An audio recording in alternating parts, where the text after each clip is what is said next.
परमेश्वर धन्यवाद देते हैं सुंदर समय के लिए, आपके वचन के लिए। आपके वचन के हम यहाँ पर बैठे हैं पिता, ताकि आपके वचन से सीखें, आपके वचन को सींचे, आपके वचन के अनुसार अपना जीवन जिए और आपके वचन के द्वारा बहुत फल लाए और वो बहुत फल से आपको महिमा मिलता रहे। पवित्र आत्मा, हमारे रब्बी, हमारे महान गुरु, आपसे हम सीखना चाहते हैं इन अनमोल बातों को, ताकि हमारा जीवन बदल जाए और हम हारा हुआ जीवन ना जिए परंतु एक विजय वाला जीवन जिए। धन्यवाद पवित्र आत्मा ये सौभाग्य हमें देने के लिए, ताकि हम आपके वचन को सीखें और आपके वचन के अनुसार जिए। यीशु मसीह के मीठे नाम में मांगते सुन स्वीकार कबूल कर, आमेन आमेन। आज हम सीखने वाले वही मुद्दे को जो 26 तारीख को हमने सीखा था, वो है यीशु का 26 जनवरी लहू, यीशु का लहू। ठीक है, अभी कोई आत्मा में मत जाना, शरीर में रहना सब लोग। अभी प्रचार शुरू भी नहीं हुआ है, तो आके बंद मत करना, ठीक है। ओके, कौन से मुद्दे पे सीखने वाले हैं? यीशु का क्यों सीखने वाले हैं? क्योंकि उस टाइम हमारे पास टाइम नहीं था, इसलिए बहुत छोटे में हमने सीखा था और वीडियो भी नहीं आया, क्योंकि वीडियो खराब आया था, इसलिए हमने उसको अपलोड नहीं किया। ठीक है, आपको पता है कि आपका शरीर जो है वो लहू के वजह से चलता है, लहू के वजह से आप जिंदा हो। अगर लहू नहीं, अगर खून नहीं आपके शरीर में, तो आप तुरंत मर जाते हो। आपको पता है जो खाना आप खाते हो वो लहू के द्वारा हर शरीर के अंग में चला जाता है।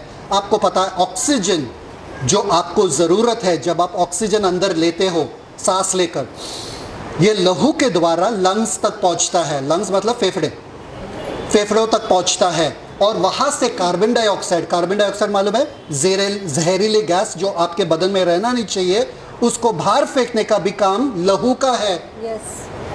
वो दिल जो धड़कता है आपके शरीर में, वो लहू के वजह से धड़कता है। क्यों? लहू को बाहर फेंकता है और लहू को अंदर लेता है, बाहर फेंकता है, अंदर लेता है।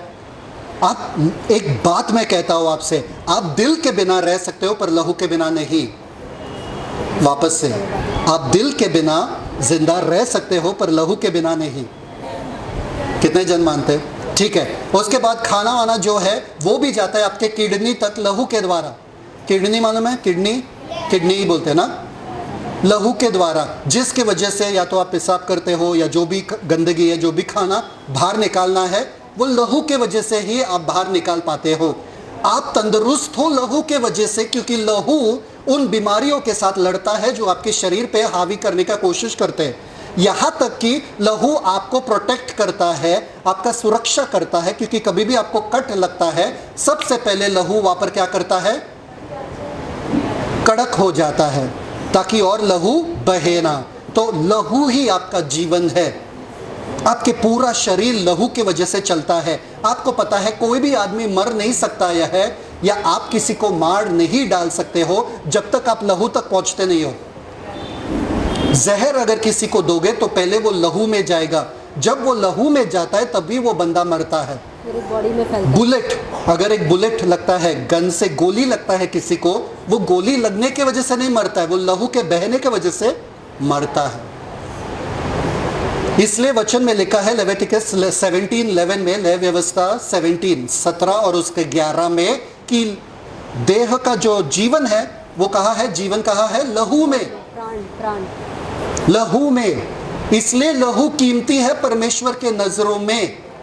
इसलिए परमेश्वर ने साफ साफ अपने नियम में कहा, कोई भी अपने भाई का या किसी का लहू बहाएगा नहीं और कोई भी लहू खाएगा नहीं किसी भी जानवर का, क्योंकि उसमें जीवन है। अब सवाल ये उठता है, परमेश्वर ने कहा कोई भी लहू खाएगा नहीं। सुनो गौर से, कोई भी लहू मतलब अगर आप मुर्गी अगर ले रहे हो, मुर्गी खा रहे हो, तो मुर्गी खा सकते हो पर मुर्गी का लहू नहीं। क्यों? लहू में जीवन था। क्योंकि शरीर का हर बीमारी जो है वो लहू में जाके उपस्थित हो जाता है, और अगर आप लहू खाओगे तो उस जानवर का बीमारी आप में आ सकता है, या वो बीमारी आप में आ सकता है। समझ में आ रहा है? इसलिए परमेश्वर आपको सुरक्षित रखना चाहते हैं, प्रोटेक्ट करना चाहते हैं। तो जान लो कि आपके लहू के द्वारा ही, लहू की वजह से ही आप जिंदा हो। लहू के वजह से आप तंदुरुस्त हो। जब सर्दी और खांसी होता है वो क्यों होता है मालूम है? लहू में एक सैनिक होते हैं जिसे कहते हैं WBC, WBC बोलते हैं, सफ़ेद सफ़ेद खून। वाइट ब्लड कॉर्पसल्स, WBC, सब लोग बोला WBC। WBC ये सैनिक जैसे होते हैं जो खराब बीमार कीड़ों को वो मार डालता है, जिसकी वजह से आप तंदुरुस्त हो। अगर ये लोग कमज़ोर हो गए तो आपका तंदुरुस्ती थोड़ा कम हो जाता है, कमज़ोर लगने लगता है, थकान लगने लगता है। आपके शरीर में गर्माहट भी कौन लाता है? लहू। यस। आपका बॉडी टेम्परेचर मेंटेन करने के लिए कौन है? लहू। लहू बहुत ही इंपॉर्टेंट है। सब लोग बोलो लहू बहुत ही इंपॉर्टेंट है। हमने सीखा था लास्ट टाइम जनवरी 26 को हमने सीखा था कि परमेश्वर ने कहा कि वचन में लिखा है कि लहू बहाए बिना पापों का क्षमा नहीं मिल सकता है। क्यों? क्योंकि यीशु परमेश्वर ने साफ साफ आदम से कहा जिस दिन तू खाएगा तू मरेगा, मृत्यु को तू न्योता दे रहा है। तो अगर मृत्यु को वापस निकालना है, किसी को वो मृत्यु अपने आप पे लेना पड़ेगा। अभी जब हम कहते हैं यीशु ने लहू बहाया, वो ये इसका यही मतलब है कि यीशु मर गए हमारे लिए। वो एक कहने का मतलब है, क्योंकि यूनानी भाषा में जब भी लहू का जिक्र होता है वो ये दर्शाता है कि उनका दर्दनाक मौत हुआ। इसलिए हम कहते हैं कि लहूदार मौत हुआ उनका, मतलब दर्दनाक, मतलब बेरहमी से उनका मृत्यु किया जाता है, इसलिए लहू का जिक्र किया जाता है। अगर कोई हार्ट अटैक से मरता है लहू का जिक्र नहीं किया जाता है वहाँ पे, पर अगर किसी को घायल करके मारा जाता है लहू का जिक्र किया जाता है कि उसका वो लहूलुहान हो गया या उसका लहू बहा। तो जब हम कहते हैं यीशु मसीह का लहू बहा, हम दर्शाते हैं जिस मृत्यु से वो गुजरे हमारे लिए। सब लोग हैं? ठीक है। मैंने एक कहानी बताया था तभी, जो एक मिशनरी जो है इंग्लैंड से चला गया था किसी आइलैंड पे, टापू पे, और वो मिशनरी बहुत से महीनों तक वापस नहीं आया। यीशु मसीह का सुसमाचार प्रचार करने के लिए गया, वो वापस नहीं आया। तो ये सारे लोग डर गए, उसके घर में, उसके इर्द गिर्द में चर्च वाले डर गए। वो सोचे कि ये महान मिशनरी अकेला गया है, उसके साथ क्या हुआ रहेगा हमको पता नहीं है, तो हमको भी जाना पड़ेगा। तो एक पूरा टीम लेके वो लोग निकल जाते हैं। उसका मेन हेड है एक बंदा जिसका नाम है स्टैनली। सब लोग बोलो स्टैनली। वो लोग पहुंच जाते हैं टापू पर उनको पता चलता है वहां पर आदमखोर कबीले रहते हैं, आदमखोर कबीले रहते हैं जो आदमी को खाते हैं। तो वो लोग डरने लगे क्योंकि उनको भाषा भी नहीं समझ में आ रहा था, उनको डर डर के वहाँ पर जीना पड़ता था, और उनके पास कुछ पैसा नहीं था, कुछ नहीं था, पर उनको वो जंगलों में से गुजर कर हर रोज जागते हुए बैठना पड़ता था रात में, वरना कोई भी आदमखोर आके इन लोगों को खा जाता था। तो हर रात को जागते हुए रहना पड़ता था। बहुत बीमार पड़ते थे वो लोग, बहुत सारे मच्छर, बहुत सारे कीड़े, बहुत सारे जानवर आते थे रात को, जहरीले सांप आते थे वहाँ पे, उनको बहुत दिक्कत होता था। तो एक दो कबीले से होकर कैसा भी बच कर लड़ कर वो लोग आगे बढ़े। आगे बढ़ने के बाद वो लोग ऐसे कबीले के पास आ गए जो महान कबीला का प्रमुख था। वो उनसे लड़ नहीं पाया क्योंकि सबसे पूरे टापू का महान प्रमुख वही था। वो लड़ नहीं पाए, वो लोग डरने लगे, वो लोग सोचने लगे कि आज हमारा जीवन खत्म, ये लोग हमको आज खत्म कर देने वाले हैं। तो थोड़ी देर वहां पर प्रार्थना करने के बाद वो लोग प्रार्थना किए, वहां पे परमेश्वर से पूछे क्या करें यहाँ पर। तो ये स्टैनली का जो बंदा है, जो पास्टर गए थे वहां पर, उनका जो अनुवाद करने वाला है, उनके साथ जो चल रहा था, उन्होंने बोला मेरे पास एक आइडिया है, मेरे पास एक आइडिया है। अगर इन लोगों के साथ हमने वाचा बांधा तो ये लोग हमें कुछ कर नहीं पाएंगे। तो ये पास्टर ने बोला वाचा बांधना पड़ेगा इन लोगों के साथ। बोले ठीक है, बांधते। कैसे बांधते हैं? यहां से एक प्रतिनिधि जाएगा और वहां से एक प्रतिनिधि आएगा यहाँ पर, और दोनों अपने कलाई को काटेंगे चाकू से, और लहू बहेगा, और लहू एक ग्लास में बहेगा, और वो लहू जो दाकरस में बहेगा, दोनों का लहू मिक्स होके दाकरस में बहेगा, दोनों को पीना पड़ेगा, इससे वाचा बन जाएगा। तो वो बोला कि हमारे तरफ से कौन जाएगा? तो ये अनुवाद करने वाले ने कहा मैं आपके तरफ से जाता हूँ। मैं अपने लहू बहाने के लिए तैयार हूँ। और कबीले के प्रमुख के तरफ से उसका बेटा आया। कौन आया? उसका बेटा आया। दोनों ने हाथ काटा और दोनों ने लहू बहाया और एक गिलास में दोनों ने वो पिया। मतलब अब हम भाई भाई हो गए, अब हम लहू से जुड़ गए। किससे जुड़ गए? हम लहू से जुड़ गए। तो कबीले का प्रमुख जो है और ये पास्टर जो है अब भाई भाई हो गए। तो वहाँ पर वो लोग क्या करते थे? गन पाउडर, बंदूक का जो पाउडर है, गोली का पाउडर जो रहता है ना, गोली का पाउडर, वो लोग वहाँ पर लगाते ताकि हमेशा निशानी रहे कि हम दोनों अब भाई भाई है, लहू वाले भाई भाई है। तो ये सब हो गया, तो वो लोग खुश हो गए वहाँ पे। और फिर एक याजक आता है वहाँ से और उनके ऊपर आशीष बोलता है।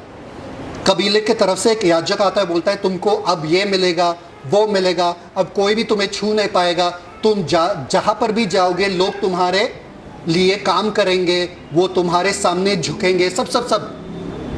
तो ये पास्टर खुश हो गया, अरे वाह, अच्छी अच्छी चीज़ें मिल रही है।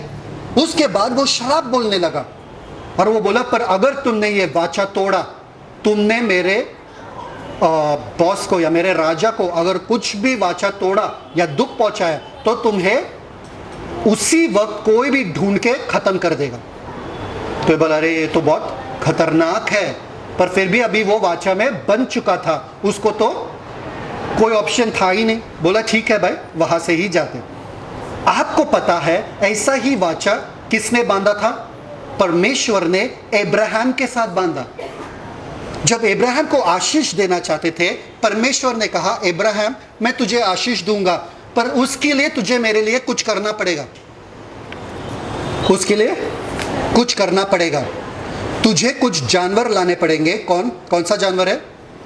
जेनेसिस उत्पत्ति का 15 अध्याय, खोलने की जरूरत नहीं है एक्चुअली।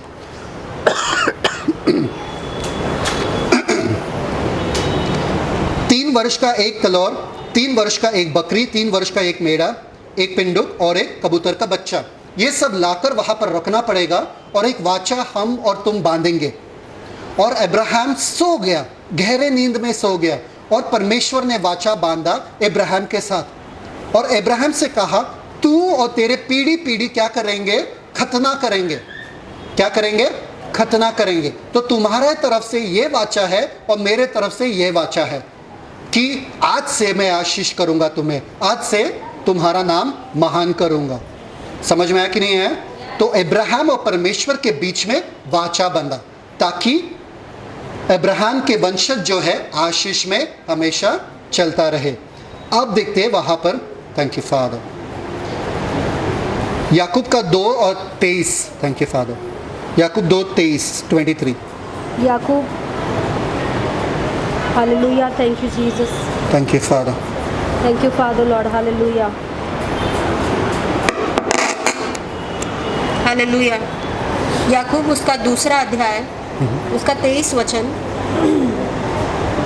और पवित्र शास्त्र का यह वचन पूरा हुआ कि इब्राहिम ने परमेश्वर की प्रतीति की और यह उसके लिए धर्म गिना गया और वह परमेश्वर का मित्र कहलाया। कौन है परमेश्वर का मित्र? इसके पहले कोई भी परमेश्वर का मित्र बना ही नहीं। अब्राहम सबसे पहले परमेश्वर का मित्र बना। क्यों? अब हम वाचे से जुड़े हैं, वो हम वाचे से जुड़े हुए हैं। ठीक है। अब स्टैनली जो था, जो बंदा था जंगल में, पास्टर जो था, उसके पास एक बकरी रहता था। क्या रहता था? बकरी। और वो बकरी का दूध हमेशा पीता था क्योंकि वो बीमार नहीं पड़ना चाहता था, और वो बकरी का दूध उसे हमेशा तंदुरुस्त रखता था। तो राजा ने कहा पास्टर से, अब तुम्हें इस वाचे के अनुसार मुझे कुछ कीमती देना पड़ेगा। तो स्टैनली ने बोला, कीमती मतलब क्या चाहिए? मांग लो। तो राजा ने कहा, ये जो बकरी है तेरा, जिसका दूध तू पीता है, वो मुझे चाहिए। स्टैनली डर गया। स्टैनली बोला, अगर मैं बकरी का दूध नहीं पीऊँ तो भी मरूंगा, अगर मैं बकरी ना दूँ तो भी ऐसा ना वैसा तो मरना ही पड़ेगा, तो उससे अच्छा तो मैं बकरी दे ही दूँ। दिल पे पत्थर रख के उसने अपना बकरी दे दिया, और बदले में उस राजा ने उन्हें एक डंडा दिया, 7 फुट का डंडा दिया जिसे बांधा हुआ था, और बोला कि ये ले लो तुम्हारे लिए। बोला, डंडा के साथ क्या करूंगा? मैंने अपना बकरी दिया, अपना जान दिया, और ये डंडा दे रहा है मुझे। अभी राजा है, उसके खिलाफ क्या ही बोल सकते हैं, तो छोड़ दिया, बोले ठीक है चलो डंडा दे दो। पर आगे जाके जब उसको पता चला, आगे जब वो चलने लगा, सारे कबीले के लोग जो थे, आदमखोर लोग जो थे, वो दंडवत करने लगे उसके सामने। और वो सोचने लगा ये लोग मेरे सामने दंडवत क्यों कर रहे। फिर उन्हें पता चला वो राजा का डंडा है उसके हाथ में, और वो डंडा देख के ये लोग जान गए कि अब इसका रिश्ता राजा के साथ है, मतलब ये स्वयं राजा है। और वो डंडा लेकर हर जगह गया और उसने कहा एक से कि मुझे एक बकरी चाहिए जिसका दूध मैं पी सकता हूँ। एक से मांगा, उन्होंने पूरा का पूरा बकरियों का झुंड दे दिया और बोला ये सब का सब लेके जाओ। उसने एक दिया, उसको बदले में इतना सारा मिला। क्या अब्राहम के साथ में ये वाचा में ये भी हुआ? हाँ हुआ। परमेश्वर आए अब्राहम के पास और बोले अब्राहम, जो 100 साल से तू जिस बेटे के लिए, जे तेरा एकलौता पुत्र जिससे तू अधिक प्यार करता है, जिसके लिए तू मन्नतें मांग रहा था, जिसका वादा मैंने तुझसे किया, वो बेटे को होम बलि चढ़ा दे, वो बेटे को होम बलि चढ़ा दे मोराया माउंट पे, पहाड़ पे। अब्राहम ने सोचा नहीं, क्योंकि अब्राहम को मालूम था मैं वाचे में हूं। अगर परमेश्वर ने ये मुझसे मांगा, मुझे पूरे दिल से देना है। तुरंत अपने बेटे को बोला चलो उठो, कल सुबह जाना है, निकलना है। निकल गए वो लोग। पर यह भी कहा अपने सेवकों से कि हम ऊपर जाके आराधना करके वापस आने वाले हैं। यह भरोसा अब्राहम को कहां से मिला कि वो और उसका बेटा वापस आएंगे? परमेश्वर ने साफ साफ कहा होम बलि चाहिए, मतलब तेरे बेटे को खत्म कर दे, ऊपर मार दे, वेदी पे चढ़ा दे। यह भरोसा अब्राहम को कहां से मिला बताओ? हिब्रूज 11 खोलो, हिब्रूज 11, इब्रानी 11:17। Thank you father. किसी को कुछ मिल रहा है? इब्रानियों उसका 11 अध्याय उसका 17 वचन।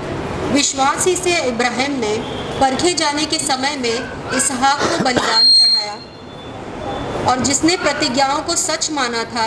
एक मिनट, जिसने प्रतिज्ञाओं को सच माना, विश्वास से ही अब्राहम ने आइजक को क्या बलिदान चढ़ाया, बलिदान के लिए लेकर गया था। वो जिसने प्रतिज्ञाओं को सच माना, मतलब अगर परमेश्वर ने कहा इस लड़के से मैं जातियों का पिता बनूंगा, इस लड़के से, तो परमेश्वर अपने वादे को तोड़ नहीं सकता है। यहां पर है सब लोग?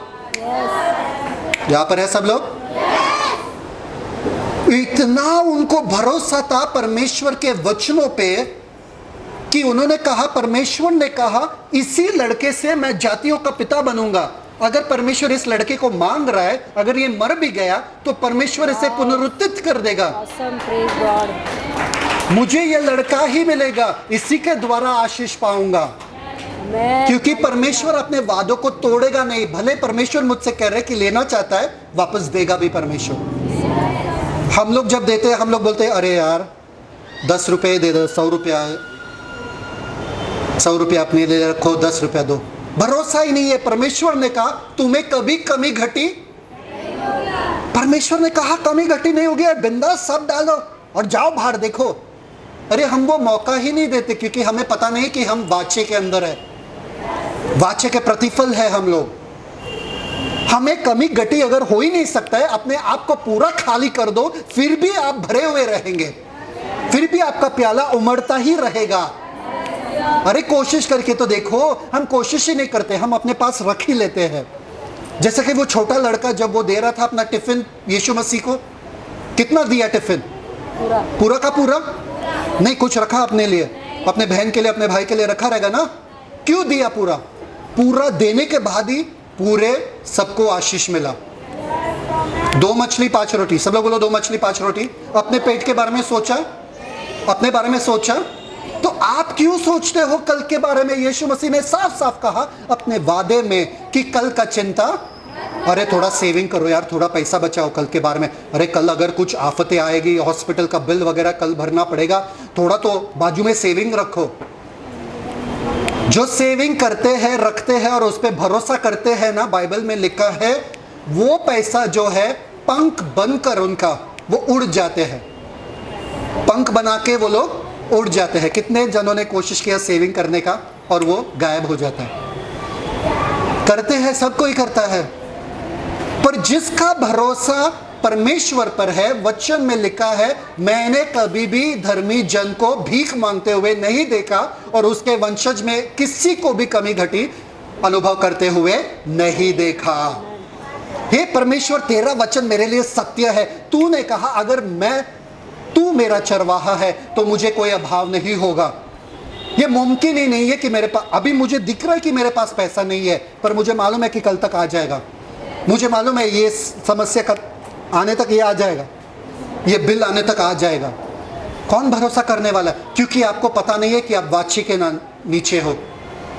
ये परमेश्वर का जिम्मेदारी है कि आपको कोई कमी घटी ना हो। अगर कमी घटी हुई है आपको, मैं दावे के साथ कह रहा हूं, ये बाइबल के अनुसार अगर कमी घटी हुई तो ये परमेश्वर झूठे हैं। वाचे के नीचे रहते हुए, यीशु मसीह पे विश्वास करते हुए अगर आपको किसी से भीख मांगना पड़ रहा है तो परमेश्वर झूठे हैं, उन्होंने अपने वाचे को तोड़ा। कम ऑन, तोड़ सकते क्या? आपने पूरे दिल से भरोसा नहीं किया। अब्राहम ने अपने बेटे को लिया। आरती सिस्टर को पूछो कौन सा वाला बच्चा दोगे आप होम बलि के लिए? कौन सा सबसे मस्ती वाला है वो दे दो होम बलि के लिए। नहीं, देखो नहीं दे बोल रहे। एक लड़का जाके सारा से क्या कहते थे, घर जाके पत्नी से क्या कहते थे, जो लड़का हमको मिला था जिसके वजह से तुम इतने खुश हो, उसको खत्म करके आया मैं, काट कर आया मैं। उसको मालूम था सारा को कुछ बोलना ही नहीं पड़ेगा, क्योंकि मैं इस लड़के को लेकर जा रहा हूं, इसी लड़के को वापस लेकर आऊंगा। Thank you father. जब अब्राहम गया था ऊपर, वहां पर वो अपने बेटे को मारने वाला था। इतने जल्दी में वो मारने वाला था अपने बेटे को कि परमेश्वर के स्वर्गदूत आया वहां पर रुकने, अब्राहम रुक रुक रुक रुक। इतना घाई में था पूरा करने के लिए जो परमेश्वर ने उनसे कहा। जब परमेश्वर हमसे कुछ कहते हैं हम क्या करते हैं? परमेश्वर कहते हुए है। सपोज आरती सिस्टर को आज परमेश्वर का आवाज आया, अपने एक बच्चे का होम बलि करो। शैतान निकलो। अब्राहम कह सकता था ना ये शैतान का आवाज है, हाँ या ना? बच्चे का होम बलि कभी किसी ने मांगा क्या? परमेश्वर कैसा मांग सकता है? पर फिर भी फट से परमेश्वर ने कहा मैं कर रहा हूं। परमेश्वर ने कहा किसी को आशीष का कारण बनने के लिए मैं कर रहा हूं, खत्म, पूरा पैसा दे दो, खत्म। परमेश्वर मैंने दिया। आप देखोगे परमेश्वर आपको कभी खाली रखेंगे ही नहीं। कितने जनों ने विश्वास करते हैं? हालेलुया बोलो। पढ़ो पढ़ो। उत्पत्ति उसका 22 अध्याय 16 से लेकर 18 वचन। यहोवा की यह वाणी है। अब यहोवा कह रहे कि यहोवा की यह वाणी है, अब्राहम सुन, कि मैं अपनी ही यह शपथ खाता हूँ, अपने ऊपर ही शपथ खाता हूँ। आगे, कि तूने जो यह काम किया है, तूने ये जो काम किया, sit away from the speaker, तूने ये जो काम किया अपने एक लौते बेटे को जिससे तू अधिक प्यार करता है, बिना सोचे समझे तू वेदी पे होम बलि बनाने के लिए तैयार था। ये वाला काम जो तूने किया, अभी सुन मैं क्या करूंगा तेरे लिए। आगे, तूने यह जो काम किया है कि अपने पुत्र वरन अपने इकलौते पुत्र को भी नहीं रख छोड़ा, इस कारण मैं निश्चय तुझे आशीष दूंगा। इस कारण मैं निश्चय तुझे आशीष दूंगा। आगे, और निश्चय तेरे वंश को आकाश के तारागण और समुद्र के तीर की बालू के किनकों के समान अनगिनत करूंगा। और तेरा वंश अपने शत्रुओं के नगरों का अधिकारी होगा। अधिकारी होंगे तेरे वंशज, अधिकारी होंगे। वाह, परमेश्वर कह रहे कि तेरे वंश वाले कोई भी शत्रु उनको कभी खत्म नहीं कर पाएगा। वो लोग डोमिनेटिंग, वो प्रभुता करने वाले लोग रहने वाले। क्यों? तूने एक चीज किया, मैं तेरे लिए जिंदगी भर, तेरे जाने के बाद भी तेरे बच्चों को आशीष दूंगा और तेरे बच्चों के बच्चों को आशीष दूंगा। एक बार आप पूरे दिल से प्रभु के पीछे हो लो, आपके पीढ़ी दर पीढ़ी आशीषित रहेंगे। Come on, wake up wake up. अगर आप आज काम कर रहे हो ना, सिर्फ आप या आपके बच्चे वो मुनाफा में बैठेंगे कि पैसा हमको मिलेगा। कोई काम करने वाला कहता है कि आपसे डोंट वरी, तुम्हारे पीढ़ी दर पीढ़ी में पगार भेजता रहूँगा घर पे। कोई है ऐसा? बोलो हम भी ज्वाइन करते, फिर हम भी वहाँ पर ही काम करेंगे। परमेश्वर कह रहे एक चीज़ तूने किया, मैं तेरे पीढ़ी का पीढ़ी तक उनको ख्याल रखूँगा, उनको संभालूंगा, कोई उनको हरा नहीं पाएगा। आगे, और पृथ्वी की सारी जातियां हाँ। अपने को तेरे वंश के कारण धन्य मानेंगी, क्योंकि तूने मेरी बात मानी है। तूने मेरी बात, तूने मेरी एक बस एक बात मैंने बोला था, तूने एक बात माना, बस। हम कितना बहाना देंगे परमेश्वर को, सोचो। परमेश्वर बोल रहे हैं भाई मेरा एक तो बात मान, सुबह उठ के प्रार्थना कर, सुबह उठ के प्रार्थना कर, बाइबल पढ़, चर्च में जा, एक बात तो मान। इब्राहिम के लिए कहा तूने मेरा एक बात माना। आज परमेश्वर आपसे क्या कह रहे मालूम है क्या? आप जो बैठे हो यहाँ पे, are you ready for it? परमेश्वर आपसे कह रहे मैंने एक ही चीज़ मांगा आप लोगों से, और वो है यीशु मसीह पे विश्वास। और क्योंकि तुमने मेरा ये एक बात माना कि यीशु को अपनाया, तुम्हारे पीढ़ी दर पीढ़ी को आशीषित मैं करूँगा। तुम्हारे पीढ़ी दर पीढ़ी आशीषित रहेंगे, क्योंकि तुमने माना मेरे बेटे को। सब लोग बोलो मेरे पीढ़ी दर पीढ़ी आशीषित रहेंगे। यशायाह 51:2 कहता है जब अब्राहम को बुलाया गया था तभी वो एक था, पर मैंने अपने आशीष के द्वारा उसे बड़ा राष्ट्र बनाया। सब लोग बोलो बड़ा राष्ट्र। ये सब क्यों हुआ? वाचे की वजह से। सब लोग बोलो वाचे की वजह से। बोलो मैं वाचे का प्रतिफल हूँ। वाचा जो बना हुआ था वो यीशु मसीह और परमेश्वर के बीच में बना, और हमें उसका फ़ायदा मिला। सब लोग बोलो फ़ायदा। इफिशियंस 1:7 क्या कहता है मालूम है क्या? उसके लहू में हमें क्या मिलता है? छुटकारा और पापों की क्षमा। पढ़ो इफिशियंस 1:7। Thank you father. इफिसियों की पत्री पहला अध्याय उसका 7वां वचन, हमको उसमें उसके लहू के द्वारा, सब लोग बोलो लहू के द्वारा क्या? छुटकारा। सब लोग बोलो छुटकारा। और अर्थात अपराधों की क्षमा और पापों की क्षमा होना चाहिए। पापों की क्षमा और उसके उस अनुग्रह के धन के अनुसार मिला। ओके, कम ऑन, स्टॉप है। सब लोग ध्यान देना यहाँ पे। छुटकारा किस चीज से आपको मिला? बताओ मुझे। लहू के द्वारा, पापों से। फिर भी पाप करते हैं, पाप करते कि नहीं? झूठ बोलते कि नहीं? तो सच में छुटकारा मिला क्या? यस।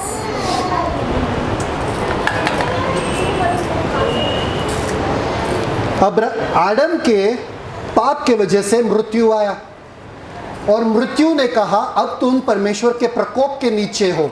किसके नीचे हो? ओके, सपोज शालू है, ठीक है, और शालू को हमने कहा घर से निकलना मत, वरना कोई तुम्हें किडनैप करके लेकर जाएगा, है ना? तो शालू बोलती है ऐसा थोड़ी होता, मुझे कौन किडनैप करेगा, ये तो मेरा ही एरिया है, मैं तो बिंदास जाऊंगी। शालू चली जाती है घर के बाहर, कोई उसे लेकर चला जाता। फिर फोन आता है 10 लाख दो। क्या फोन आता है? 10 लाख दो। मम्मी बोलती है अरे 10 लाख क्या, मैं तुझे 10 लाख देती हूँ, शालू को भी रखो, 10 लाख भी रखो। नहीं मम्मी ऐसे नहीं है। मम्मी बोलेगी हाँ ठीक है चलो 10 लाख दे। मम्मी जाके 10 लाख दे देगी, सही बात है कि नहीं? उसको बोलते छुटकारा, पर उसको अपराधों की क्षमा नहीं बोलते हैं। मम्मी अभी भी शालू के साथ नाराज है, क्यों गई वो घर के बाहर? सही बात है कि नहीं? Yes. तो छुटकारा तो मिला, पर अपराधों की क्षमा नहीं। तो घर पे आने के बाद मम्मी शालू के साथ बैठते हो, बोलते कि क्यों गए थे बाहर? अरे हवा खाना था, मैं बहुत बोर हो गई थी घर पे वगैरह। ठीक है चलो बेटे, अगले बार मत करना। ठीक है, अब मिली है अपराधों की क्षमा। आमेन। छुटकारा आपको मिलता है परमेश्वर के क्रोध से। सुनो गौर से, छुटकारा आपको मिला है परमेश्वर के क्रोध से, जो है नरक। जो है नरक। बहुत हैवी जा रहा है कि समझ में आ रहा है ना? समझ में आ रहा है सब लोग? छुटकारा मिला परमेश्वर के क्रोध से, जो नरक है, और पापों का क्षमा मिला हमें, जो हमने पाप किया परमेश्वर के प्रेम के विरुद्ध। परमेश्वर के प्रेम को हल्के में जानकर हमने उसका फायदा उठाया। समझ में आ रहा है कि नहीं आ रहा है? तो परमेश्वर ने हमें छुड़ाया तो है, पर परमेश्वर ने उसी लहू के द्वारा हमें क्षमा भी किया है। और मैं कहूँ, एक चीज कहूँ आपसे, Hebrews 9:12-14 में खोलने की जरूरत नहीं है, अनंत काल का छुटकारा हमें मिला है।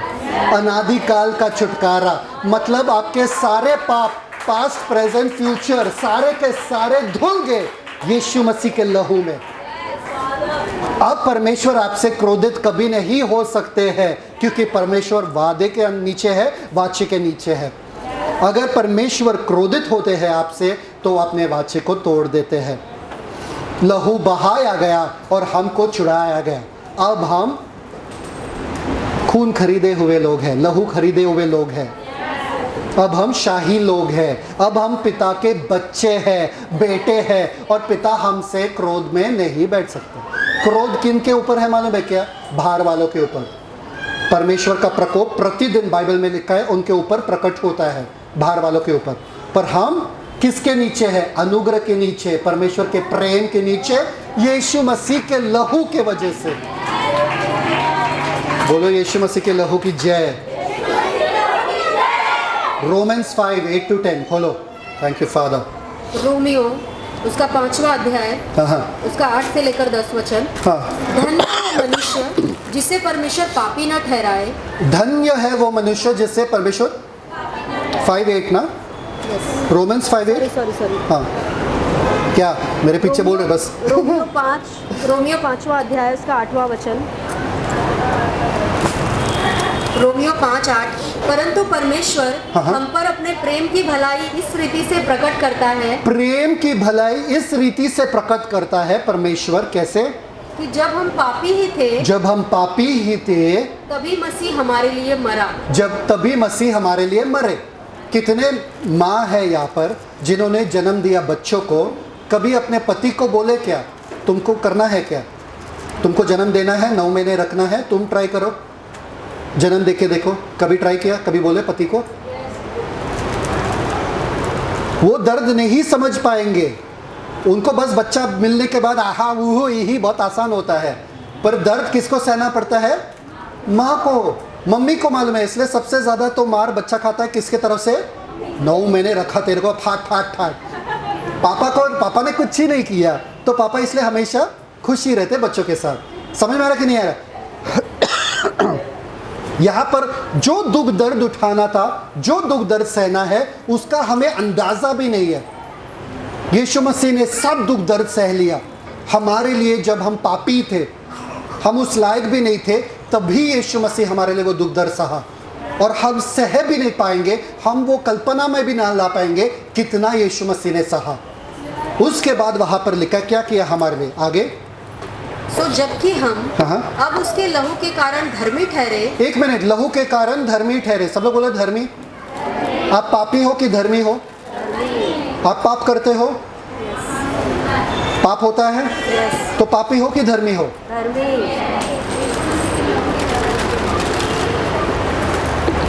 पापी कौन होता है? पाप करने वाला पापी होता है। तो आप पापी हो कि धर्मी हो?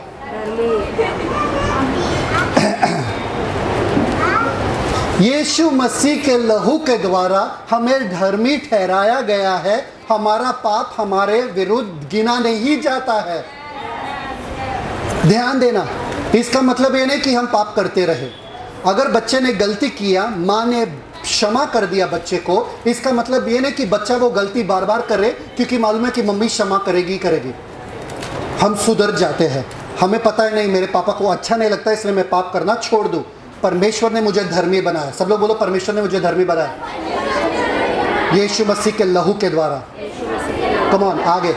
Thank you father. तो उसके द्वारा क्रोध से क्यों ना बचेंगे? तो उसी के द्वारा, यीशु मसीह के द्वारा क्रोध से बचे रहेंगे। पापा मुझसे नाराज नहीं हो सकते हैं, क्योंकि पर यीशु मसीह ने दाम चुका है। वाह यार, सोचो ना, गारंटी अगर कोई दे रहा है कि मम्मी पापा तुम कुछ भी करो, मम्मी पापा तुम्हें मारेंगे नहीं, तुमसे नाराज नहीं होंगे, बच्चे क्या करेंगे फिर? क्या करेंगे निशा? हाँ? मम्मी पापा कभी चिल्लाएंगे नहीं, कुछ भी करो, क्या करेंगे? एस्टर क्या करोगे? मम्मी पापा कुछ नहीं कहेंगे आपसे, कुछ नहीं, सिर्फ प्यार लुटाएंगे, चिल्लाएंगे नहीं, डांटेंगे नहीं, मारेंगे नहीं। बच्चे कुछ दिन तक ठीक रहेंगे, उसके बाद बोलेंगे बोर हो गया, मम्मी चिल्लाओ ना। चिल्ला क्यों नहीं रहे हो? घर एकदम शांत शांत लग रहा है। पापा आपसे नाराज इसलिए लोग जो रोते हुए बैठते हैं बोलते हैं परमेश्वर तूने छोड़ा क्यों मुझे? परमेश्वर आपको भी छोड़ रहे, यीशु मसीह को छोड़े क्रूस के ऊपर। परमेश्वर आपसे नाराज नहीं हो सकता है, और बाइबल में लिखा है परमेश्वर जिससे प्रसन्न होता है उसके ऊपर परमेश्वर का तरफदारी रहता है, और वो उनके दुश्मनों को भी क्या उनके साथ शांति करा देता है। मैं परमेश्वर के प्रसन्नता के नीचे हमेशा रहता हूं, क्योंकि यीशु मसीह ने इतना प्रसन्न कर दिया मेरे परमेश्वर को। अब मेरे लिए प्रसन्न जीवन जीना आसान है। Oh come on come on come on.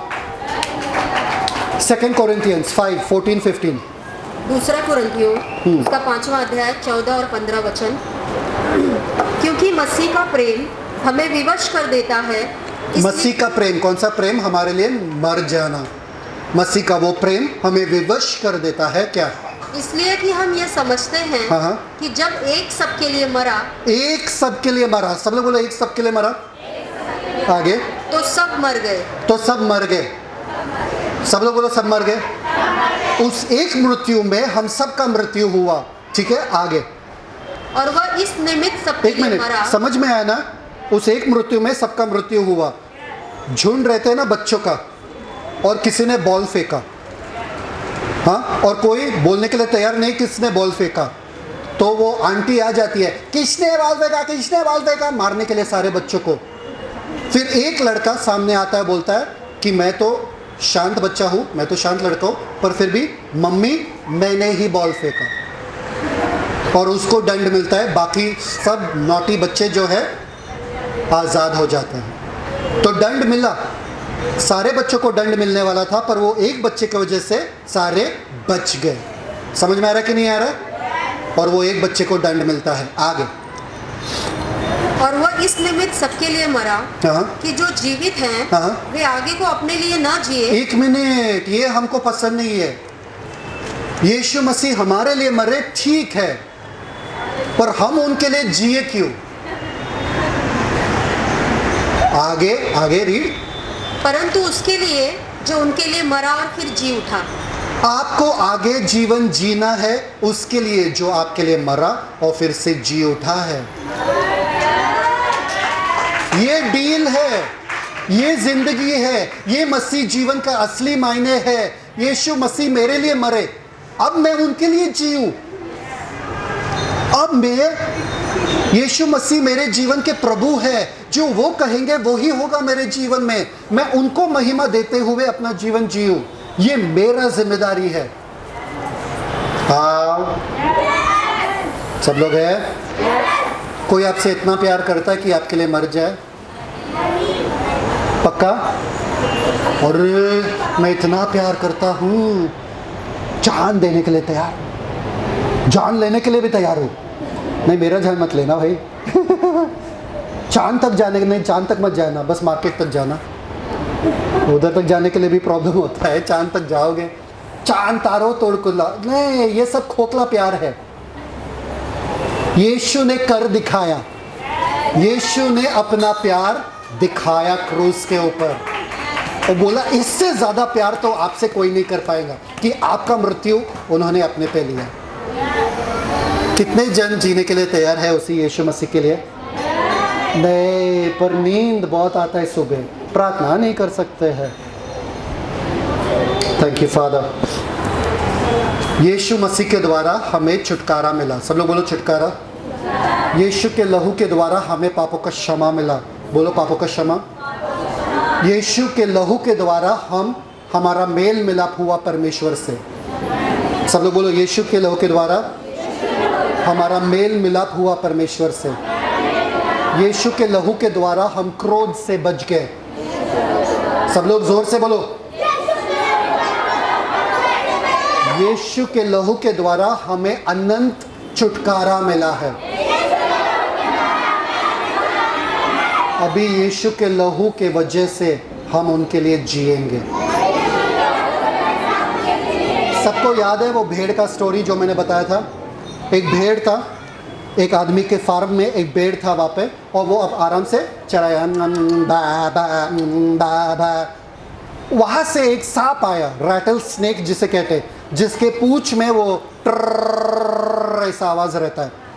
वो रैटल स्नेक आया करके और उसके चेहरे पे ठक करके काट लिया वो भेड़ को और चला गया। और वो भेड़ वहाँ पर कुछ किए बिना वापस से भा भा भा भा कर रहा था। वो आदमी आया और देखा ये भेड़ का जो चेहरा था वो इतने से इतना बड़ा हो गया, पूरा सूज गया उसका चेहरा, और वो टेंशन में आ गया। और उसने देखा कि रैटल स्नेक वहाँ पर जा रहा है, वो सांप जा रहा है वहाँ पर। तो वो डॉक्टर के पास गया और डॉक्टर को बोला देखो मेरा भेड़ ये वो मरने वाला है, वो सांप ने उसको थोड़ा तो इंजेक्शन दो कुछ वगैरह। वो एकदम चिंतित हो गए। पर ये भेड़ क्या कर रहा था, उसको फर्क ही नहीं पड़ रहा था कि मेरा चेहरा ऐसा है कि वैसा है। शादी में चेहरा कैसा रहता है औरतों का,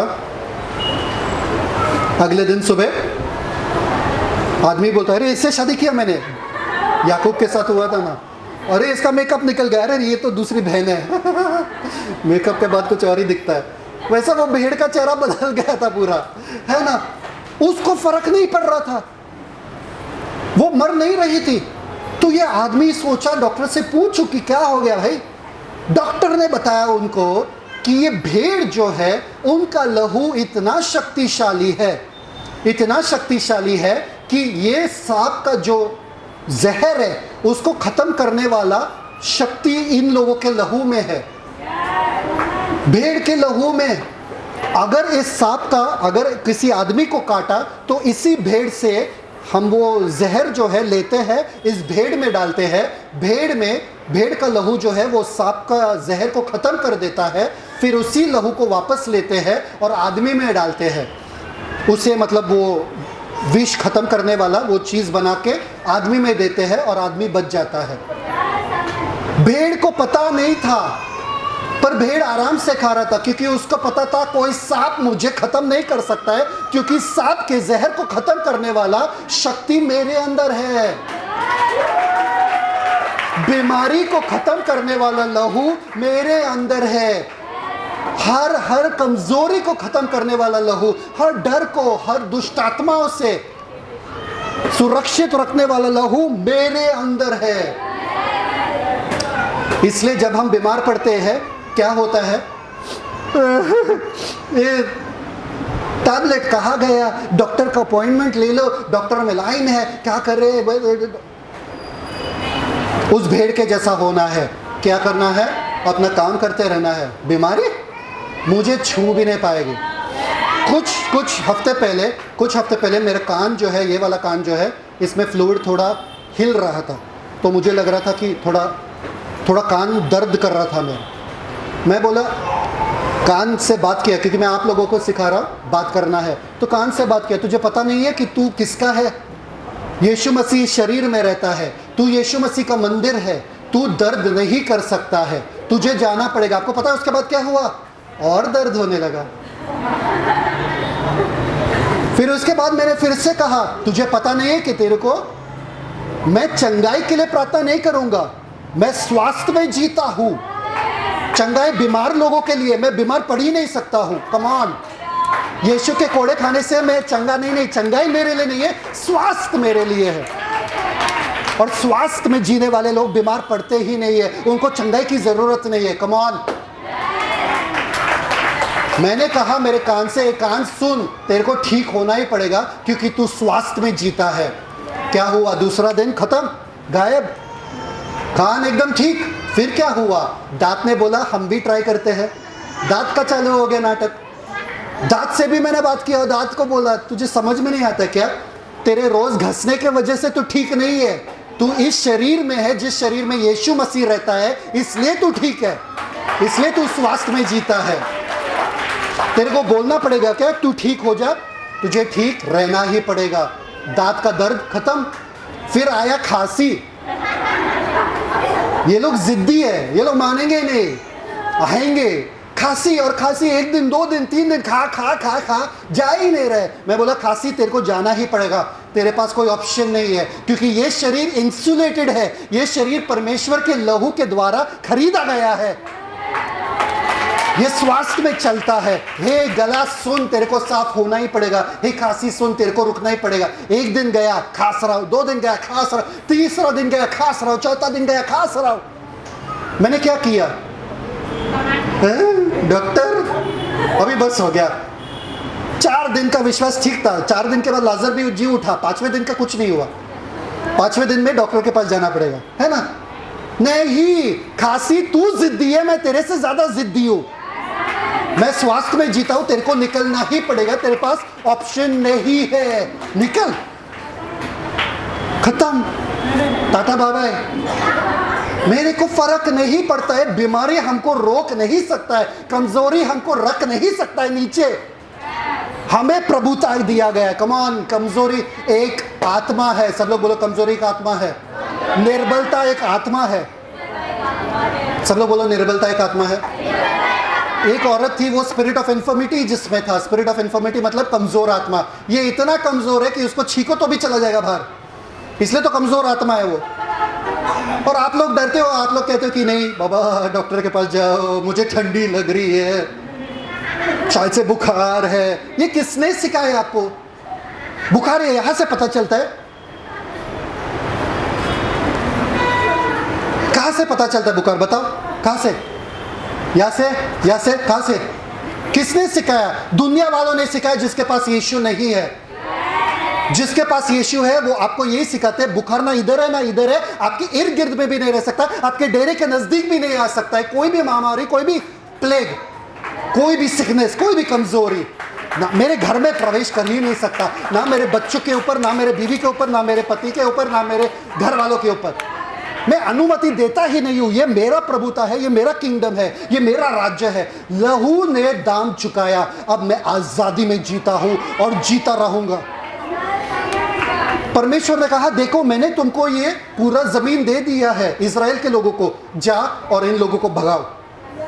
भगाने का काम आपका है, देने का काम परमेश्वर का है। बोलो, परमेश्वर ने मुझे श्वास दिया है, मैं श्वास में जीऊंगा, मैं श्वास में हर दिन जीऊंगा। जितना बूढ़े होते जाऊंगा उतना जवानी मुझ में फूटता जाएगा। कितने जन विश्वास करते हैं?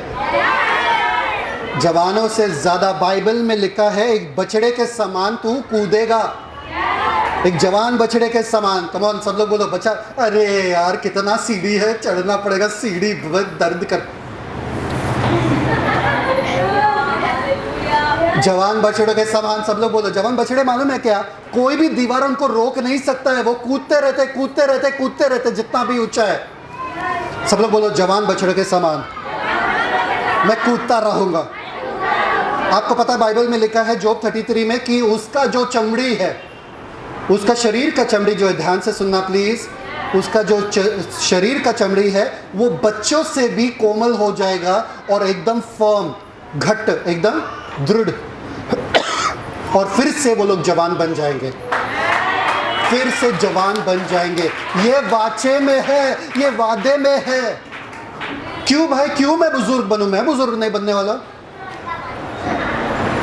मैं जवान बनते जाऊंगा और जवान बनते जाऊंगा। कम ऑन, सब लोग हैं? Thank you Jesus. ठीक है, आपको पता है यीशु के लहू के द्वारा कि आपको बीमारी रह नहीं सकता आपके शरीर में। अगर आपको कमजोरी महसूस हो रहा है तो आप एक चीज कर सकते हो, प्रभु भोज ले सकते हो, क्योंकि वो लहू दर्शाता है कि यीशु ने दाम भरा मेरे लिए, इसलिए मैं ये लहू या मैं ये दाखरस पी रहा हूं। तो शरीर में जो भी कमजोरी है वो तुरंत निकल जाता है और आप पूरे तंदुरुस्त हो जाते हो। ठीक है, अब एक प्रकाशन आपको दे रहा हूं। आपको पता है एक स्त्री आई थी यीशु मसीह के पास और कहने लगी कि मेरी बेटी जो है दुष्ट आत्मा से ग्रस्त है। तो यीशु मसीह वहां पर बैठे थे अपने चेलों के साथ, और ये स्त्री जो थी इजरायली नहीं थी, वो इजराइल देश के बाहर वाली थी। तो इसलिए उन्होंने कहा, देखो हम बच्चों के रोटी को पिल्लुओं को नहीं देते, कुत्ते जो घर के कुत्ते हैं उनको नहीं देते, बच्चों के रोटी को, सब लोग बोलो बच्चे के रोटी को। औरत ने क्या कहा? Come on, ready? औरत ने क्या कहा? चूरचार, सब लोग बोलो चूरचार। चूरचार मतलब उसके बेटी जो है गृहस्थी शैतान से, दुष्ट आत्मा से, चंगाई चूरचार है। बच्चे ऊपर क्या खा रहे हैं? स्वास्थ्य। कम ऑन, बच्चों के लिए यीशु मसीह ने स्वास्थ्य रखा है, चूरचार चंगाई है। चंगाई बाहर वालों के लिए, आपके लिए स्वास्थ्य है। और वो स्वास्थ्य कहा है? यीशु मसीह ने कहा ये लो रोटी, ये मेरे नाम से खाओ, ये नए वाचे का सिंबल है। वो रोटी जो है वो दर्शाता है कि मैं रोटी से भाग ले रहा हूं, चूरचार से नहीं, मतलब मैं स्वास्थ्य अनुभव कर रहा हूं। कम ऑन, मत अपनाओ, बीमारी को मत अपनाओ। थोड़ा सरदर्द हो रहा है, बोले सरदर्द निकल, तू गलत सर पे आया है। भूल गया क्या ये सर में सरदर्द है? नहीं सकता। कितने जन अधिकार में चलने वाले हैं? ये कलीसिया में बीमारी रह ही नहीं सकता है, ये कलीसिया में गरीबी रह ही नहीं सकता है, क्योंकि हम वाचे के नीचे हैं, हम वाचे के नीचे हैं, वाचा के अंदर है। सब लोग बोलो वाचा के अंदर।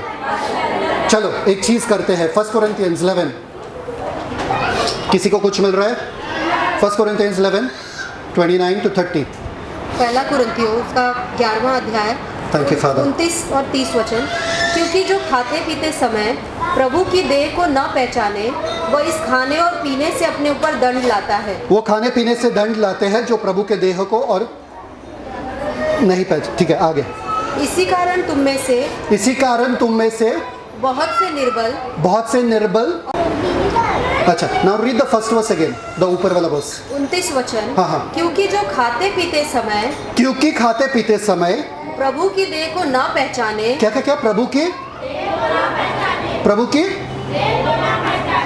पर लहू भी ले रहे ना, तो देह के बारे में क्यों लिखा है? ध्यान देना, यहाँ पे देह के बारे में क्यों लिखा है जब हम लहू भी ले रहे? वापस से पढ़ना वो। क्योंकि जो खाते और पीते समय प्रभु की देह को न पहचानते, प्रभु की देह को नहीं पहचानते, उन लोगों के साथ क्या होता है? आगे। वह इस खाने और पीने से अपने ऊपर दंड लाता है। आगे। इसी कारण बहुत निर्बल है, बहुत बीमार है, बहुत से सो गए। क्यों? प्रभु के देह को नहीं पहचान रहे, क्योंकि प्रभु का देह ही वो है जो आपको स्वास्थ्य दिलाता है। कम ऑन, अगर आपने प्रभु बोझ को इस ज्ञान से लिया, इस प्रकाशन से लिया ना, आपको दवाई की जरूरत कभी जिंदगी में रहेगी नहीं। एक दवाई नहीं लोगे जिंदगी भर। मैं दवाई नहीं लेता हूं। मेरी मम्मी नर्स है, मेरे पापा को दवाई भर भर के मिलता था, मेरे ग्रानी को दवाई मिलता था, मेरे बहनों ने दवाई खा लिया, विटामिन है ये, मैंने बोला नहीं, मुझे नहीं चाहिए। बचपन से मैंने कभी दवाई, मैंने बोला जब भी देते थे तो भी फोर्सफुली देते, थोड़ा बहुत खाना पड़ता था, पर ज़्यादा से ज़्यादा मैंने बोला उनको मुझे दवाई नहीं चाहिए बिल्कुल भी। दवाई फ्री वाला जीवन अगर आपको जीना है, ये प्रकाशन आपके पास आना पड़ेगा कि प्रभु का देह जो है मेरा स्वास्थ्य है, प्रभु का लहू जो है मेरा छुटकारा है। कोई बीमारी मुझे छू ही नहीं सकता है, क्योंकि बीमारी को भस्म करने वाला लहू मुझे मिल गया है। कमजोरी को भस्म करने वाला लहू मुझे मिल गया है। अपने मुंह और जबान पे भी ये मत लाना सुबह सुबह उठते वक्त, यार थोड़ा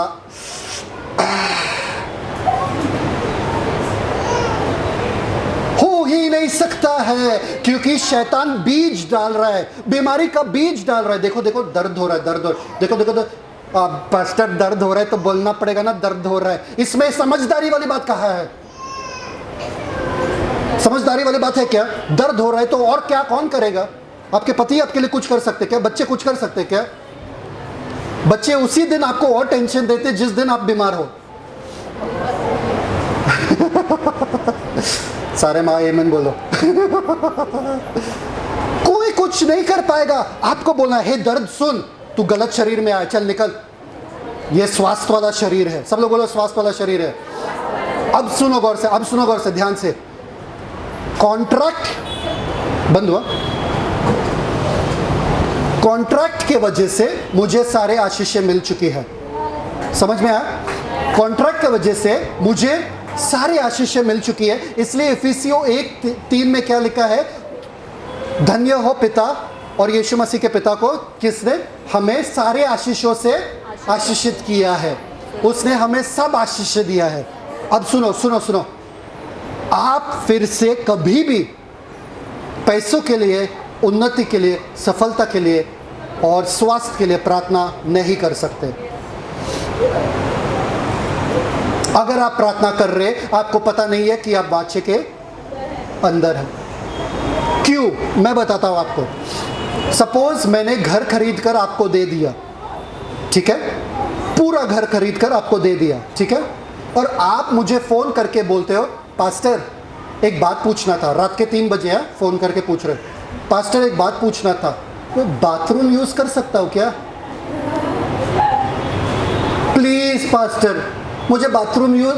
अरे भाई, पूरा खरीद के तेरे को दिया, बाथरूम के साथ, किचन के साथ, जो यूज करना है वो घर में तुम्हारा ही है, यूज करो भाई, मुझे क्यों पूछ रहे हो? समझदारी है कि बेवकूफ़ी है? वो ही हम करते हैं अपने प्रार्थना में। हे पिता दयालु परमेश्वर, तू जो स्वर्ग और आसमान में बैठा है, मुझ पर दया कर। दया किया है? दया नहीं किया क्या? परमेश्वर भी सोचता रहेगा किस पर दया किया? दया तो दिया उनको, किधर गया दया? मुझ पर अनुग्रह कर परमेश्वर। अनुग्रह नहीं था क्या पैकेट में? यीशु मसीह के द्वारा सारे स्वर्गीय आशीषें हमें मिल चुका है। यीशु मसीह में हम लदे हुए हैं। बोलो मैं लदा हुआ हूं। यीशु मसीह ने दाम भर दिया, मैं लदा हुआ हूं। चंगा कर हे प्रभु, चंगा कर। ये तो स्वास्थ्य में जीने वाले, इनके कॉन्ट्रैक्ट में तो स्वास्थ्य लिखा है। ले लो ना अपना स्वास्थ्य, जियो अपने स्वास्थ्य। कैसे? अपने मुंह के अंगीकार से लो, अपने मुंह के अंगीकार से लो। बाइबल में लिखा है स्वास्थ्य मेरा है, मतलब मैं स्वास्थ्य में जीऊंगा। ये चंगाई वगैरह किसके लिए है? चूर चार किसके लिए है? बाहर वालों के लिए। जब वो बच्चे बन जाएंगे वो स्वास्थ्य में जिएंगे। सब लोग हैं? चलो एक वचन आपको दिखाता हूँ, यिर्मयाह, नो जकरिया 9, 11 and 12। ध्यान से सुनना। जकरिया उसका 9वां अध्याय। बोलो मुझ पे आशीष है, आ चुका है। मैं आशीष जीवन जीता हूं। मुझ पे कोई श्राप नहीं है। मैं कमजोर नहीं हूं। मुझ में डर है ही नहीं। मृत्यु मेरे मार्गों में है ही नहीं। तरफदारी ही है मेरे ऊपर। स्वर्गदूत मेरे निमित्त में भेजे जाते हैं हर जगह। मेरे लिए काम करते हैं स्वर्गदूत। परमेश्वर के स्वर्गदूत मेरे लिए काम करते हैं।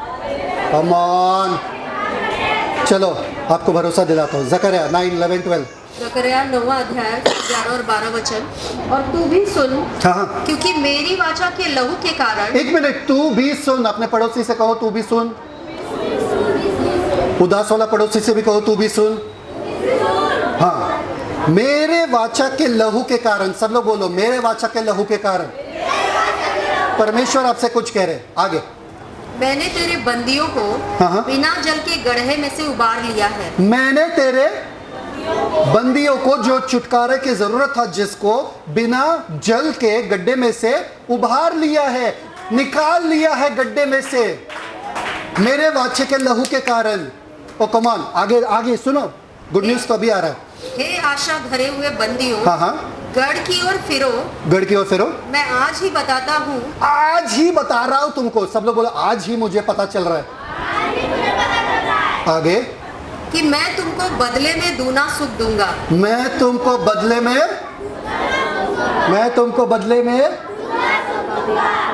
सब लोग, मैं तुमको बदले में। कहाँ पर रखा है? अलमारी में, कपट में? फिर क्यों नहीं है सुख?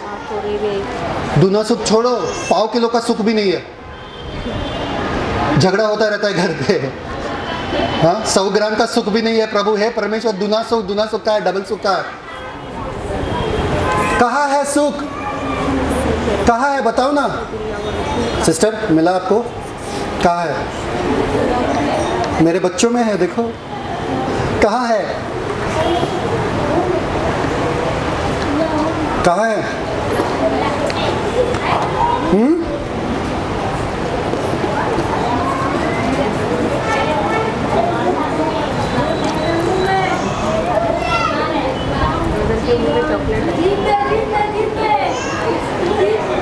आइस मेरे मुंह में है।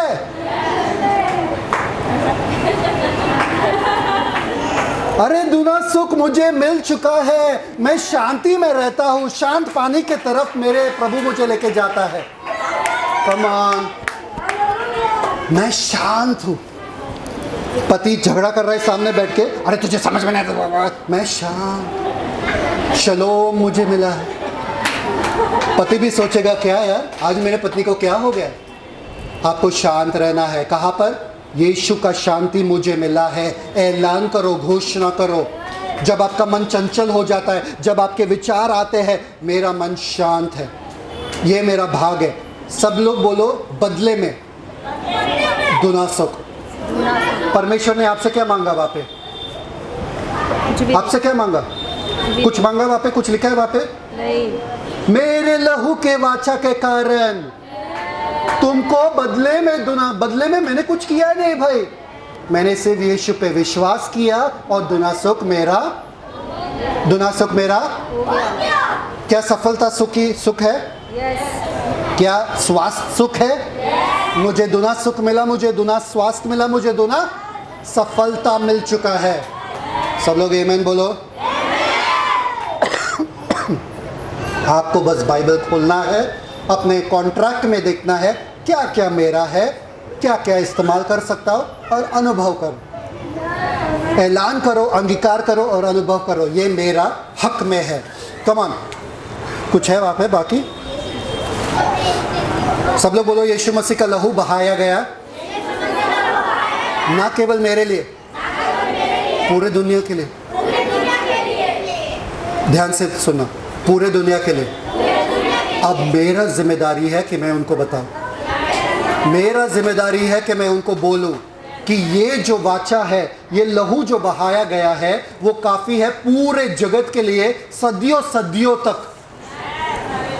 अगर मैं उनको नहीं बता रहा हूं तो मैं वो जीवन नहीं जी रहा हूं जो यीशु चाहते कि मैं जीऊं। यीशु ने दाम भरा, उन्होंने कहा अब तुम्हें आज़ाद मिला है, तुम्हें आज़ादी मिला है, जाओ दूसरों को आज़ादी दो। ये आपका जिम्मेदारी है यहाँ पर लोगों को लाना, बोलना कि यीशु मसीह तुमसे प्यार करते हैं, यीशु मसीह को अनुभव करना है, यहाँ पर आओ और अनुभव करो। कितने जन करने के लिए तैयार है? कितने जन करने के लिए तैयार है? Thank you father. आपको पता है ना कि अगर आप होटल में जाओ और वहाँ पर लिखा है अनलिमिटेड फूड और मैंने आपका दाम भरा और जो खाना चाहते हैं वो खाओ पूरे होटल में, क्या खाओगे आप? क्या खाओगे सिस्टर सुनीता, क्या खाओगे? नहीं पास्टर, आज मेरा उपवास है, आपने भर दिया दाम पर फिर भी मैं कुछ नहीं खाऊंगी, मैं पानी पी लूंगी, है ना? अरे पेट भरा रहेगा तो भी पॉकेट में डाल कर जाओगे गुलाब जामुन वगैरह। भाई ले लो, मुफ्त है भाई, सब ले लो क्योंकि मुझे सब चाहिए। वैसे बाइबल खोलो और बोलो ना, ये पूरा बाइबल में जो कुछ लिखा है मुझे सब मिल गया है, दाम भर दिया गया है, मैं सब ले लूंगा। अरे ये मेरा है, ये मेरा है, अरे ये मेरा है, मैं तुझे जमीन दूंगा, जमीन, अरे ये मेरा है, मैं तुझे आशीष, अरे आशीष मेरा है, मैं तेरा नाम महान कर दूंगा, अरे महानता मेरा है, मैं तुझे सुरक्षित रखूंगा, सुरक्षित मेरा है, सब मेरा है। सब लोग बोलो सब मेरा है। मैंने तुझे अधिकार दिया, सांपों बिच्छू को नहीं, ये मेरा है। बाइबल खोलो, अपने खजाने को खोलो और एक एक वचन लो और उसे अनुभव करो। सब लोग बोलो अनुभव करो। Thank you father, thank you father. याद रखना प्रकाशित वाक्य 12:11 में क्या लिखा है? उन्होंने शैतान को ओवरकम किया, शैतान पर विजय पाया। कैसा मालूम है क्या? कैसा? दो चीज़ों की वजह से, मेमने के लहू के वजह से और सब लोग यहाँ पर ध्यान देना, बाद में बात करना। Psalm 91:10-11 क्या है?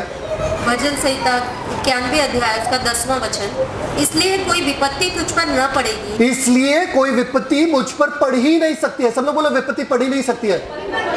अरे मेरे जीवन में इतना दुख कहां से पड़ी भाई? विपत्ति पड़ ही नहीं सकती है आपके ऊपर। ठीक है, आगे आगे। न कोई दुख मेरे डेरे के निकट आएगा। न कोई दुख, सब लोग बोलो न कोई दुख, न कोई दुख। कम ऑन, सबसे ज्यादा दुखी तो हम लोग ही रहते हैं। सुबह उठो और देखो चेहरा, एक और दिन झगड़ा झुगड़ी सब वही है। हमारे घर में तो वही चलता है, रोज का है। क्या बोलूं पास्टर, अरे दुख तुम्हारे घर के निकट भी नहीं आ सकता है, मतलब तुम्हारे पड़ोसी भी बच रहे जहां पर आप रहते हो। अरे बर्तन का आवाज नहीं आता है आपके घर से, कीर्तन का आवाज आता है।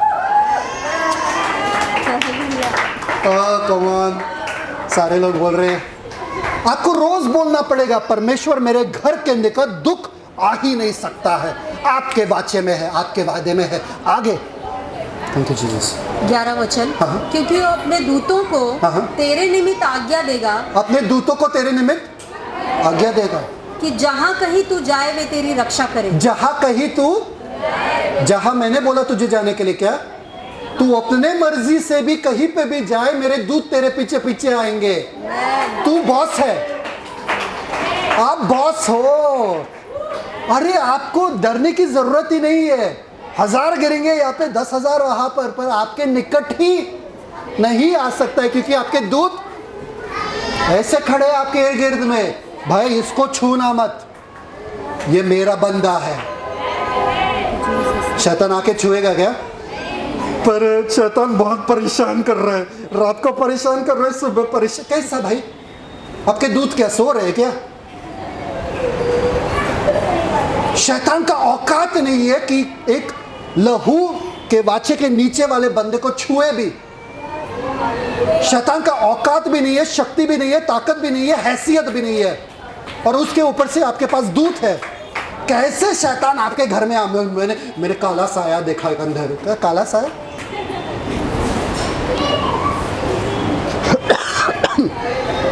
आपके पति शायद से बाथरूम जा रहे थे। क्योंकि हो ही नहीं सकता कि दुख मेरे निकट आए, कोई भी महामारी मेरे निकट आए, कोई भी बीमारी मेरे निकट आए। आगे 12 वचन, हाँ। वे तुझको हाथों हाथ उठा लेंगे। वे तुझको हाथों हाथ आगे। ऐसा न हो कि तेरे पाँव में पत्थर से ठेस लगे। अरे मालूम है ना, वो मखमल पे चलने वाले एकदम प्रिंसेस वाले। अरे अरे अरे संभाल के। अरे ऐसे है तुम्हारे दूत तुम्हारे गिर्द में। अरे गिर गए, अरे लग गया, अरे ये हो गया। अरे कैसा भाई? दूत क्या कर रहे थे? सभी लोग बोलो मेरे दूत बहुत अच्छे। आगे, तू सिंह और नाग को कुचलेगा। तू किसको कुचलेगा? किसको? नहीं, किसको? सिंह को। सिंह को, करेक्ट, सिंह बोलेगा। यस। सिंह को कुचल सकता है क्या? सांप को कुचल सकते हो आप, सिंह को कुचल सकते हो क्या? वो काबिलियत आ जाता है जब सिंह को बनाने वाले परमेश्वर ने आपको बोला है। वो काबिलियत आ जाता है कि सिंह को भी कुचल सकता हूं मैं। कम ऑन, अरे बिना खौफ का बेडर रहो। आगे, जवान सिंह और अजगर को लताड़ेगा। तू जवान सिंह और अजगर को लताड़ने का मतलब क्या है? हाँ, मारेगा। वो जो आपके बच्चों के साथ करते हो ना, वही। अपने बच्चों को नहीं करोगे, वो जवान सिंह और अजगर को करोगे। इतना शक्ति परमेश्वर दे रहा है, इतना शक्ति, इतना सामर्थ। कम ऑन, आगे। Thank you father.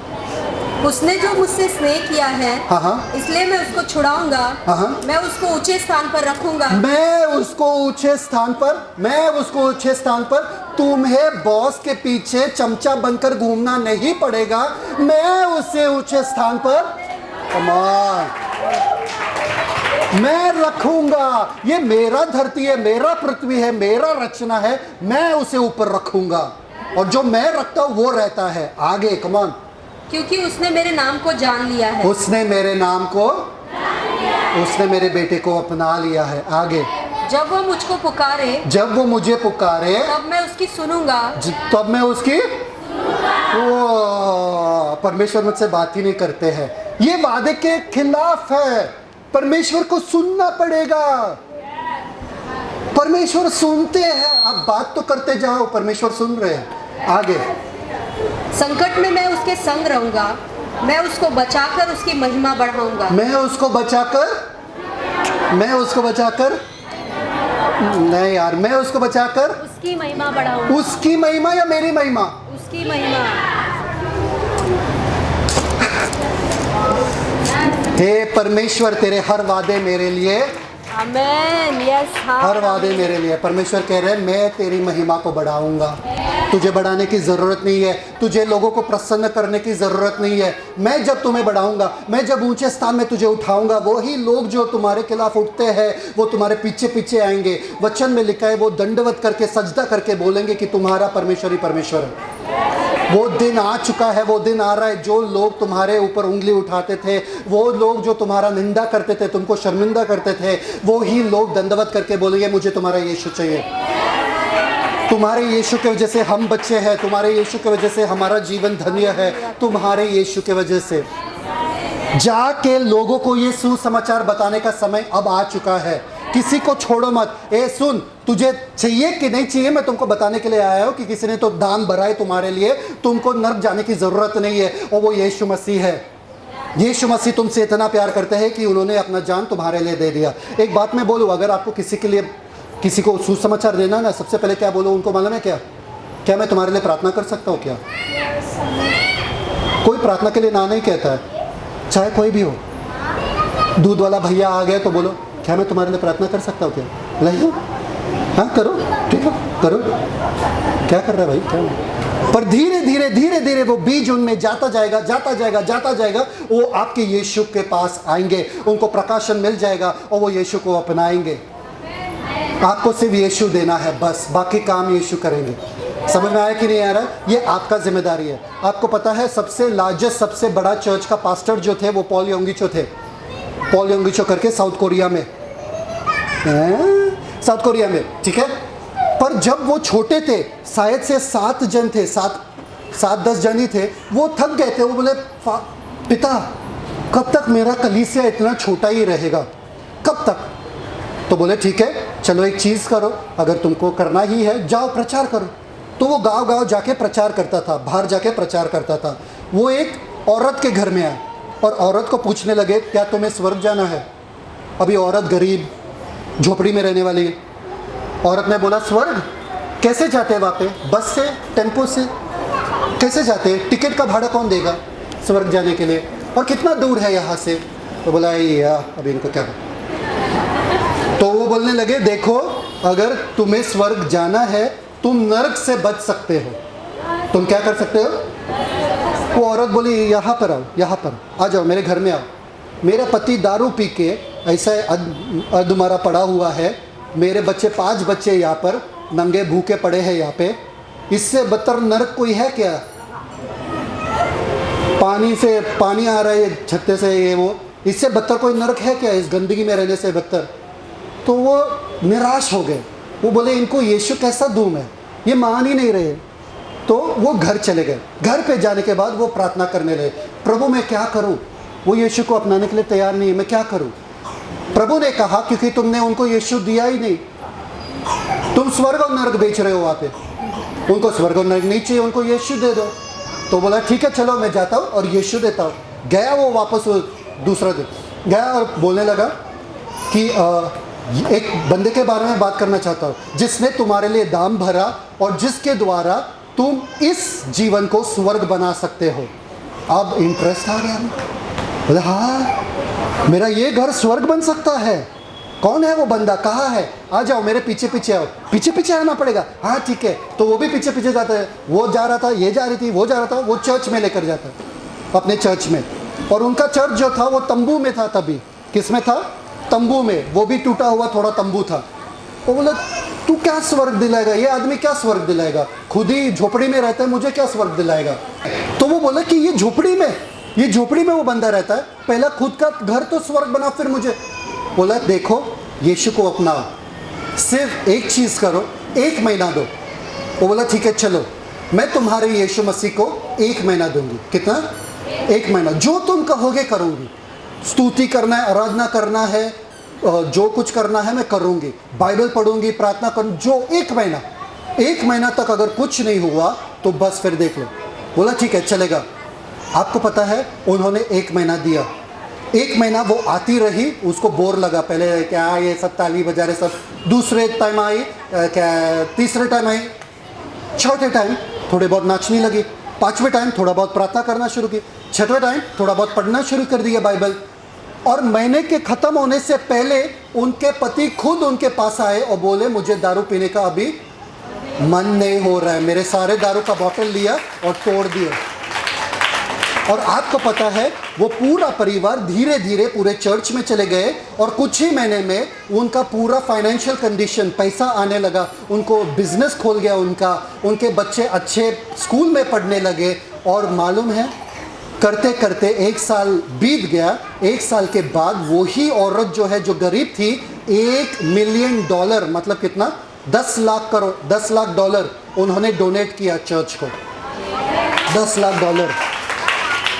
आप लोगों को यीशु मसीह दो तो सही, यीशु मसीह उनका जीवन बदल लेंगे। बस आपको सिर्फ इतना कहना, यहाँ पर आओ और अनुभव करो, यहाँ पर आओ और अनुभव करो, बस आपका काम उतना ही है।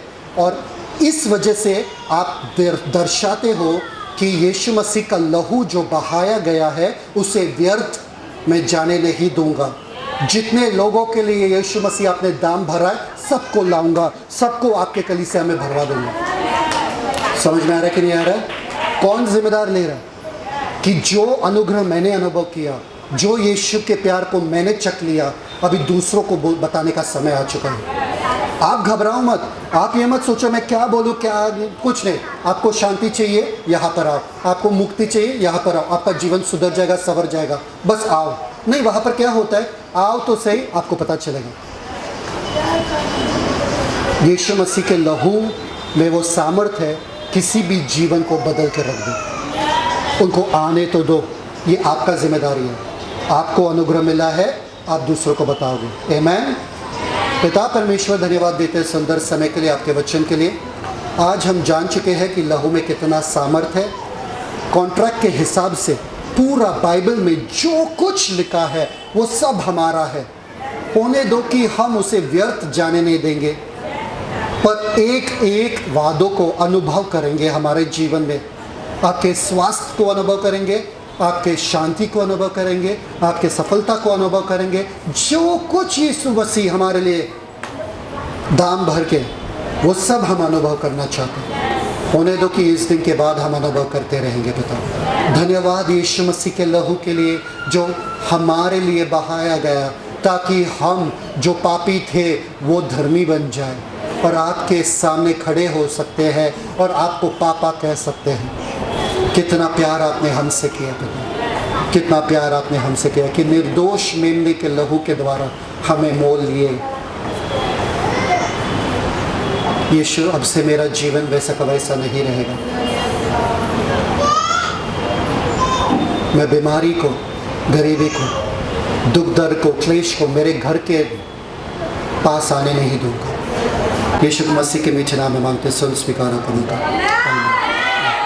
Celebrate the Christ like God bless you.